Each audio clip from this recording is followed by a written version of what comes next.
join a call with the client where I can share my screen and I can work on the designs live with the client. So it's a great opportunity for the client to have real input and feel like they're really involved in the design and collaborating with us to produce the design.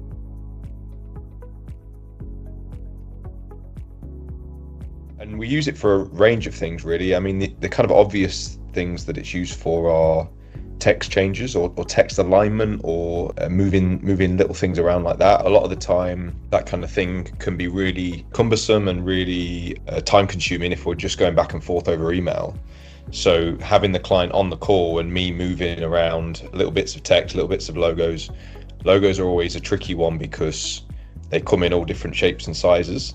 So even if you digitally align something so that everything's aligned, visually it can sometimes not quite look right.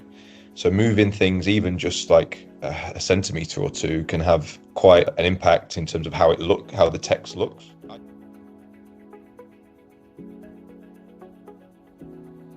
I say to the AMs, let's do it on any client, any project. Let's do a live art on any project. I think any project would benefit from it.